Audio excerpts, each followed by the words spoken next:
എല്ലാ കൂട്ടുകാർക്കും ശുഭരാത്രി നേർന്നുകൊണ്ട് നമുക്ക് കിരണിന്റെയും കല്യാണിയുടെയും നാളത്തെ നല്ലൊരു പ്രൊമോ വിശേഷം കേട്ടാലോ. അതിനു മുമ്പായിട്ട് ആദ്യമായി കാണുന്നവരുണ്ടെങ്കിൽ ചാനൽ ഇഷ്ടപ്പെട്ട ഒന്ന് സബ്സ്ക്രൈബ് ചെയ്യാൻ മറക്കരുത്. വീഡിയോ ഇഷ്ടപ്പെടുവാണെങ്കിൽ ഒരു ലൈക്ക് തരാനും കമന്റ് ചെയ്യാനും മറക്കരുത് കേട്ടോ. അപ്പൊ നമുക്ക് നേരെ നമ്മുടെ വിശേഷത്തിലേക്ക് പോയാലോ. അങ്ങനെ ഇന്നത്തെ വിശേഷം നമ്മൾ കണ്ടു. വിഷുക്കണിയുടെ ഒരുക്കങ്ങളൊക്കെ നടത്തുവാണ്.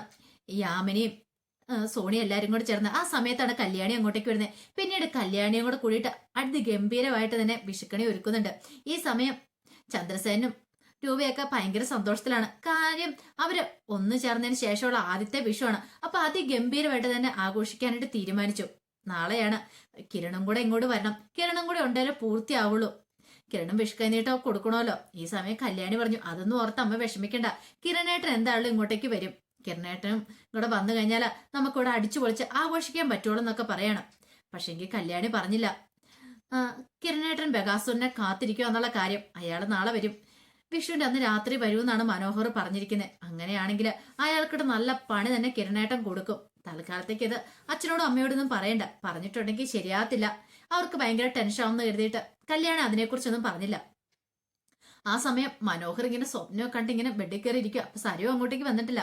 മനോഹർ എടുത്തു, നാളെ വെളുപ്പിന് തന്നെ വന്ദനയെ കാണാനായിട്ട് പോകണം. അവൾക്കൊരു കിടിലൻ വിഷു കൈനീട്ടം കൊടുക്കണം. അപ്പൊ ആദ്യത്തെ വിഷു കൈനീട്ടം അവൾക്ക് കൊടുക്കണം. പിന്നെ ഇവിടെ ഒരുത്തി എഴുന്നേറ്റ് വരുമ്പോഴത്തേനും കുറെ ലേറ്റ് ആവും. കുഴപ്പമില്ല. അങ്ങനെ വന്ദനയുടെ ഒക്കെ ഫോട്ടോയൊക്കെ നോക്കി ആസ്വദിച്ചുകൊണ്ടിരിക്കുക. കണ്ടതിൽ വെച്ച് ഏറ്റവും സുന്ദരിയായ പെൺകുട്ടി ഇവളാ. ഇവൾക്ക് എന്തു സൗന്ദര്യ. അധികം വൈകാതെ തന്നെ തന്റെ സ്വന്തമാകാൻ പോവാ ഇവള്. അത് മാത്രല്ല കോടികളുടെ ആസ്തി. പിന്നെ എന്ത് വേണം. പിന്നെ ഈ സരിയൊക്കെ എവിടെ കിടക്കണോ. സരുവിനെയൊക്കെ പുറംകാലം കൊണ്ട് തള്ളിക്കളഞ്ഞിട്ട് താൻ അങ്ങോട്ട് പോകത്തുള്ളൂ. ഇനിയിപ്പാണ് കളികൾ കാണാൻ പോന്നെ. ബകാസുരന്റെ നല്ല പണിയാണ് കിട്ടാൻ പോന്നെ.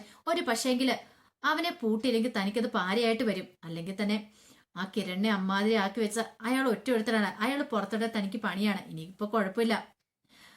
അയാൾ ഇവിടെ വന്ന് എത്തിയിട്ടുണ്ടെങ്കിൽ ആ സമയം തന്നെ ചന്ദ്രസേന്റെ ആൾക്കാര് അയാളെ കൈയോടെ പൊക്കിക്കോളും. ആ കാര്യത്തിൽ എനിക്കൊരു പേടിയും വേണ്ട. അങ്ങനത്തെ ഉള്ള കാര്യങ്ങളൊക്കെ താൻ ചെയ്തു വെച്ചിട്ടുണ്ടല്ലോ. കല്യാണിയോട് ബഹാസനം വരുന്ന കാര്യങ്ങളൊക്കെ പറഞ്ഞുകൊണ്ട് ഇനിയിപ്പോ ആ ഒരു കാര്യത്തിൽ ടെൻഷൻ വേണ്ട. ഇനിയിപ്പോ എങ്ങനെയെങ്കിലും നാളെ വെളുപ്പിന് ഇവിടെ നിന്ന് കടന്നു പോകണം. അതാണ് ഏക ഒരു സമാധാനം.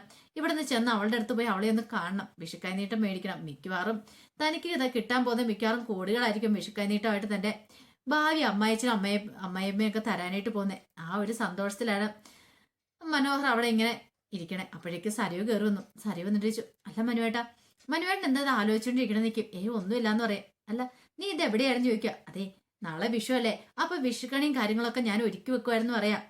ഇത് കേട്ടതും മനോഹർ നല്ല കാര്യമാ. നമ്മുടെ കൺമണി ഉണ്ടായതിനു ശേഷമുള്ള ആദ്യത്തെ വിഷു അല്ലേന്ന് ചോദിക്കും. അതെ മനുവേട്ടാ, അത് ഗംഭീരമായിട്ട് ആഘോഷിക്കണം. മാത്രമല്ല നാളെ രാത്രിയിൽ അച്ഛനും വരുമല്ലോ. വിഷുക്കൈ നീട്ടമൊക്കെ തരുകയും ചെയ്യും. അച്ഛനില്ലല്ലോ എന്നൊരു വിഷമം എന്റെ മനസ്സിലുണ്ടായിരുന്നു. അച്ഛനും കൂടെ വരുവാന്ന് പറഞ്ഞു കഴിഞ്ഞപ്പം എനിക്ക് സന്തോഷമായെന്ന് പറയാം. അങ്ങനെ വിഷുക്കണിയൊക്കെ ഒരുക്കി വെച്ചിട്ടുണ്ടെന്ന് പറയാം. ഇനിയിപ്പം നാളെ രാവിലെ എഴുന്നേറ്റ് കണി കണ്ടാലൊക്കെ മതി എന്ന് പറയാണ്. ഇത് കേട്ടതും മനോഹർ പറഞ്ഞു, അത് നല്ല കാര്യമാന്ന് പറയാണ്. പിന്നീട് പിറ്റേ ദിവസം നേരം വെളുക്കുന്നതിന് മുമ്പ് തന്നെ മനോഹർ എഴുന്നേക്കുവാണ്. മനോഹർ എഴുന്നേറ്റ് റെഡിയായിട്ട് നേരെ വന്ദനയെ കാണാനായിട്ടാണ് പോകുന്നത്. കാരണം അവൾക്ക് വിഷുക്കൈ നീട്ടം കൊടുക്കണം. ആ ഒരു ചിന്ത മാത്രം മനസ്സിലുണ്ടായിരുന്നുള്ളൂ. പിന്നീട് അവരുടെ വീടിന്റെ മുന്നിൽ പോയെന്ന് വന്ദനയുടെ ഫോണിലേക്ക് വിളിക്കുവാണ്. അപ്പോൾ വരുണാണെങ്കിൽ നല്ല ഉറക്കമാണ്. ആ സമയത്താണ് ഫോൺ റിങ് ചെയ്യുന്നിട്ട് ഇതാരാ പോലും വിളിക്കണം നിർത്തി നോക്കിക്കഴിഞ്ഞപ്പോഴത്തേനും മനോഹറാണ്. ദൈവമേ ഇവരെന്തിനാ പോലും ഈ സമയത്ത് വിളിക്കുന്നേ. വിളിച്ചിട്ട് പറഞ്ഞു, അതെ മോളു ഞാൻ ഇവിടെ വന്നിട്ടുണ്ട്. മോളുവിന് വിഷുക്കൈ നീട്ടം തരാനായിട്ട് ഇറങ്ങി വരാൻ പറയാണ്. ഒരു നിമിഷം വരുൺ ഞെട്ടിപ്പോയി. എന്റെ ദൈവമേ ഈ സമയത്ത് അവൻ എന്തിന്റെ കേടാ. താനാണെങ്കിലോ വരുണായിട്ടല്ലേ കിടന്നുറങ്ങണേ. ഇനി വന്ദന ആവണെങ്കിൽ കുറച്ച് സമയം മേക്കപ്പ് ഒക്കെ ചെയ്താൽ മാത്രമേ അങ്ങനെയൊന്നും ആവാൻ പറ്റുള്ളൂ. എന്താ ചെയ്യണ്ടേ. ഇനിയിപ്പം എന്താ മറുപടി കൊടുക്കേണ്ടതെന്ന് അറിയത്തില്ല. അത് ആകെപ്പാടെ ഒരു ടെൻഷനായിപ്പോയി. പിന്നീട് മെസ്സേജ് അയക്കുവാണ്, അതെ ഞാൻ റെഡിയായിട്ടില്ല. ഞാൻ റെഡിയായി കുളിച്ച് ഫ്രഷ് ആയിട്ട് വരാം. അല്ലെങ്കിൽ പിന്നെ എന്താ ചെയ്യണ്ടേ, വിഷു അല്ലേ. അപ്പൊ വിഷു കൈനീട്ടം മേടിക്കണമെങ്കിൽ കുളിയെ കഴിഞ്ഞ് വേണ്ട വരാനെന്ന് പറയണം. ഇത് കേട്ടതും മനോഹർ എന്നാ ശരി അങ്ങനെ ആയിക്കോട്ടെ എന്നൊക്കെ പറയണം. അങ്ങനെ വരുൺ പോയി കുളിച്ച് റെഡിയാവുകയാണ്. അവന്റെ ഒരു വിഷു കൈനീട്ടം എന്ത് ചെയ്യാനാന്ന് പറ. അവനെ വലിച്ചു കയറാനുള്ള ദേഷ്യം വരുന്നേ. പക്ഷെ തൽക്കാലത്തേക്ക് സഹിച്ച് ക്ഷമിച്ച് മുന്നോട്ട് പോയേ മതിയാവുള്ളൂ എന്ന് വിചാരിക്കുകയാണ്. ഈ സമയം രൂപയും ചന്ദ്രസേനും എല്ലാവരും എഴുന്നേറ്റു. അവരങ്ങനെ വിഷു നല്ല അടിപൊളിയായിട്ട് ആഘോഷിക്കുകയാണ്. അപ്പം രാവിലെ തന്നെ എഴുന്നേറ്റ് കണിയൊക്കെ കണ്ടതിന് ശേഷം വിഷു കൈനീട്ടം ഒക്കെ കൊടുക്കുന്നുണ്ട്. കല്യാണിക്കും കിരൺ അങ്ങോട്ട് വന്നിട്ടുണ്ടായിരുന്നു. കിരണിനും ഒക്കെ വിഷു കൈനീട്ടം കൊടുക്കുകയാണ്. അങ്ങനെ അവർ സന്തോഷമായിട്ട് വിഷു ആഘോഷിക്കുകയാണ്. കുറേ സമയം കഴിഞ്ഞ് കഴിഞ്ഞപ്പോഴാണ് ഭാനുമതി അമ്മ അങ്ങോട്ടേക്ക് വരുന്നത്. ഭാനുമതി അമ്മേനെ കണ്ടതും കല്യാണിക്ക് സന്തോഷമായി. വാ മുത്തശ്ശി എന്ന് പറഞ്ഞുകൊണ്ട് വിളിച്ചുകൊണ്ട് പോവാണ്. പിന്നീട് ഭാനുമതി അമ്മ എന്ത് ചെയ്യണം, കയ്യിലിരുന്ന കുറച്ച് പൈസ കല്യാണിക്ക് കൊടുക്കുവാണ്. ഇത് അമ്മൂമ്മയുടെ പിഷ് കൈനീട്ടമാന്ന് പറയണേ. ഇത് കേട്ടതും കല്യാണി പറഞ്ഞു, അമ്മൂമ്മ പിഷ് കൈനീട്ടം ഒന്നും തരേണ്ട കാര്യമില്ലെന്ന് പറയണ. ഇത് കേട്ടതും ഭാനുമതിയമ്മ പറഞ്ഞു, ഞാൻ ഇന്ന് വരെ മോൾക്ക് തന്നിട്ടില്ല, ഇത് തരാൻ വേണ്ടി ഞാൻ വന്നാന്ന് പറയാം. ഇത് കേട്ടതും കല്യാണി പറഞ്ഞു, എന്താ അമ്മൂമ്മ ഇങ്ങനെയൊക്കെ, ഇതിന്റെയൊക്കെ ആവശ്യമുണ്ടോന്ന് ചോദിക്കാം. കിരൺ മോനും കൊടുക്കണം, കാരണം ഇന്ന് വരെ ഞാൻ കൊടുത്തിട്ടില്ലോ. കാരണം ഇത്രയും കാലം ഞാൻ നിങ്ങളെ ദ്രോഹിച്ചിട്ടുള്ളൂ. ഇപ്പോഴാണ് എനിക്ക് അതിന്റെ സത്യാവസ്ഥയൊക്കെ മനസ്സിലായത്. ശരിക്കും പറഞ്ഞാല് എനിക്ക് ഇത്രയും ശിക്ഷയൊന്നും കിട്ടിയാൽ പോരാ, ഇതിനേക്കാളും വലിയ ശിക്ഷ കിട്ടണ്ട. പക്ഷെ എന്ത് ചെയ്യാനാന്ന് പറ.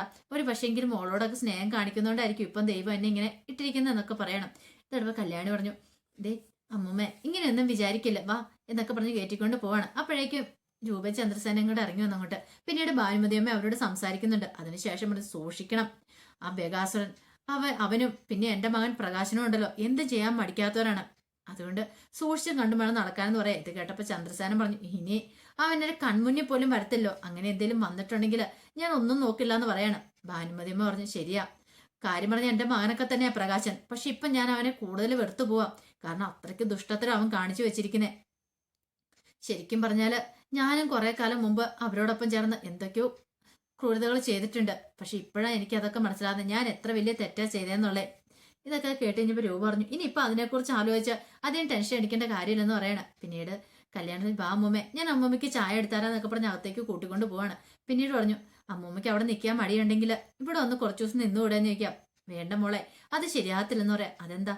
വേണ്ട, തൽക്കാലത്തേക്ക് ഞാൻ അവിടെ നിന്നോളാന്ന് പറയണം. കാദംബരി ആണെങ്കിൽ എന്നെ വിളിച്ച് അവിടെ നിൽക്കാനായിട്ട്. പക്ഷേ എങ്കിൽ എനിക്കെന്തോ ഒരിടത്ത് നിൽക്കാൻ തോന്നില്ല. ഞാൻ ചെയ്ത തെറ്റിനുള്ള ശിക്ഷയൊക്കെ എനിക്ക് കിട്ടണ്ടേ, അതൊക്കെ അനുഭവിക്കണ്ടേ ഞാന് എന്നൊക്കെ പറയണം. ഇത് കേട്ടപ്പോൾ കല്യാണിക്ക് നല്ല വിഷമമായി. പിന്നീട് കുറച്ച് സമയം കൂടെ സംസാരിച്ചിരുന്നതിന് ശേഷം ഭാനുമതിയമ്മ നേരെ പോകുന്നത് സരുവിന്റെ ശാരയുടെയും വീട്ടിലേക്കാണ്. കാരണം അവിടെ രാഹുൽ ഉണ്ടോന്ന് അറിയണല്ലോ. രാഹുൽ കാരണമുള്ള കിരണിന് ഇങ്ങനത്തെ ഒരു അവസ്ഥ വന്നിരിക്കുന്നേ. അങ്ങനെ ചെന്ന് കയറി കഴിയുമ്പോഴത്തേനും ശാരി സരയും കൊണ്ട് ഇറങ്ങി വരുവാണ്. ഭാനുമതിയമ്മയെ കണ്ടു വെച്ചു. ഓ നിങ്ങളോ, എന്താ എന്ത് പറ്റി ഈ വഴിക്കെന്നൊക്കെ ചോദിക്കുകയാണ്. ഇത് കേട്ട് ചോദിച്ചു, അല്ല എന്തേ നിന്റെ കെട്ടിയവൻ രാഹുൽ ഇവിടെ ഇല്ലെന്ന് ചോദിക്കുക. ഇത് കേട്ടാ സരി പറഞ്ഞു, അച്ഛൻ ഇവിടെ ഇല്ലാന്ന് പറയാം. അവനുണ്ടെങ്കിൽ അവനെ ഒന്ന് കാണാൻ വേണ്ടി ഞാൻ ഇങ്ങോട്ട് വന്നാന്ന് പറയാണ്. കേട്ടപ്പോ ശാരി പറഞ്ഞു, നിങ്ങൾ എന്താ ഇങ്ങനെയൊക്കെ പറയണെന്ന് ചോദിക്കുക. മനസ്സിലായില്ലേ, അപ്പുറത്തെ കിരണിനെ ആ വിധമാക്കിയിട്ടിരിക്കുന്ന ഇവിടുത്തെ നിങ്ങളുടെ ഭർത്താവും ഇനിയിപ്പൊ നിങ്ങളോട് കൂടി ചേർന്നിട്ടാണെന്ന് എനിക്ക് സംശയമുണ്ട്. ഒരു കാര്യം ഞാൻ പറഞ്ഞേക്കാം, അവൻ എല്ലാ കാലത്തും തളർന്നു കിടക്കും നിങ്ങൾക്കൊരു മോഹം ഉണ്ടെങ്കിൽ അതൊരിക്കലും നടക്കാൻ പോകുന്നില്ല. അവൻ എഴുന്നേക്കും, അവൻ ഉയർത്തെഴുന്നേറ്റ് തന്നെ വരുമെന്ന് പറയണം. അങ്ങനെ വരണ സമയത്ത് നിങ്ങളുടെ ഭർത്താവ് ഇവിടെ ഇല്ലെങ്കിലും അവൻ എവിടെയാണെങ്കിലും ആ ബേഗാസുരനെ തേടി കണ്ടുപിടിച്ച് അവനെ ഇല്ലാതാക്കുമെന്ന് പറയണം. ഇത് കേട്ട സരി പറഞ്ഞു, വിഷുവായിട്ട് വീട്ടുമുറ്റത്ത് വന്ന് നടന്നിട്ട് അനാവശ്യം പറയണമെന്ന് വെക്കും. അനാവശ്യം അല്ലടി വിണ്ണേ, നടക്കാൻ പോകുന്ന കാര്യം നീ ഞാൻ പറഞ്ഞേ, അല്ലെങ്കിൽ നീ ചെവിയെന്ന് ഉള്ളിയിട്ടോ, നടക്കാൻ പോവും, അധികം വൈകാതെ നീ സംഭവിക്കും എന്നൊക്കെ പറയണം. നിനക്ക് നിന്റെ അച്ഛനെ നഷ്ടപ്പെടാനായിട്ട് പോവാ, കാരണം അങ്ങനത്തെ കാര്യങ്ങളൊക്കെ അവൻ ചെയ്തു കൂട്ടിയിരിക്കുന്നത്, അത്രയ്ക്ക് വലിയ ദുഷ്ടത്തരമൊക്കെ ചെയ്തു കൂട്ടിയെന്ന് പറയണം. ഇത് കേട്ടതും സരി പറഞ്ഞു, നിങ്ങൾ കൂടുതലൊന്നും പറയണ്ട, നിങ്ങൾ നിങ്ങളുടെ മോനൊക്കെ മുമ്പ് എന്തായിരുന്നു എനിക്കറിയാന്ന് പറയാം. ഇത് കേട്ടതും ഭാനുമതിയമ്മ പറഞ്ഞു, അതേടി ഞാൻ അങ്ങനെയൊക്കെ തന്നെയായിരുന്നു, പക്ഷേങ്കില് ഇപ്പൊ എനിക്ക് എന്റെ തെറ്റുകളൊക്കെ ബോധ്യപ്പെട്ടു. മനുഷ്യന് ദൈവം ഒരു അവസരം തരും മാറാനായിട്ട്. ആ സമയത്ത് മാറിയില്ലെങ്കിൽ പിന്നെ നമുക്ക് കിട്ടാൻ പോകുന്ന വല്ല കടുത്ത ശിക്ഷ തന്നെയായിരിക്കും എന്നൊക്കെ പറഞ്ഞിട്ട് ഭാനുമതിയമ്മയും കൂടെ ഇറങ്ങി പോവാണ്. സരുവിന് അടിമുടി അങ്ങോട്ട് പെരുത്തേറി. സരയ പറഞ്ഞു, പ്രായത്തിൽ മൂത്തായിപ്പോയി, അല്ലെങ്കിൽ അവരെ കാണിച്ചു കൊടുക്കായിരുന്നു ആ തള്ളേനെ. വിഷു ആയിപ്പോയി, അല്ലെങ്കിൽ ഇന്ന് അവൾക്കിട്ട് ഞാൻ കൊടുത്താനെന്ന് പറയണം. ശാരി പറഞ്ഞു, വേണ്ട മോളെ അങ്ങനെയൊന്നും പറയല്ലോ, ഒന്നും അല്ലേലും അവർക്ക് നിന്റെ അമ്മൂമ്മയുടെ പ്രായം ഉണ്ടല്ലോ എന്ന് പറയാം. അമ്മൂമ്മയുടെ പ്രായം എന്നിട്ട് അവരുടെ കയ്യിലിരിപ്പ് അതൊന്നും അല്ലോ എന്ന് പറയണം. കണ്ടോ, അച്ഛനൊന്നും വന്നോട്ടെ, അച്ഛനോട് കുറച്ച് കാര്യങ്ങൾ പറയാനുണ്ട്. ഇനി ആ കല്യാണിക്കോട്ടും കൂടെ ഒരു പണി കൊടുക്കണം, അതും കൂടെ കിട്ടിക്കുമ്പോൾ ഇവരൊക്കെ എന്ത് ചെയ്യും നമുക്കറിയാം എന്നൊക്കെ പറയാണ്. അപ്പൊ അതിന്റെ വിശേഷങ്ങളൊക്കെ നാളെ കാണാൻ പോകുന്നത്. ആ വിശേഷങ്ങൾക്കായി നമുക്ക് എല്ലാവർക്കും കാത്തിരിക്കാം കേട്ടോ. ഒരിക്കൽ കൂടി എല്ലാവർക്കും ശുഭരാത്രി നേർന്നുകൊണ്ട് നിർത്തുന്നു. നന്ദി.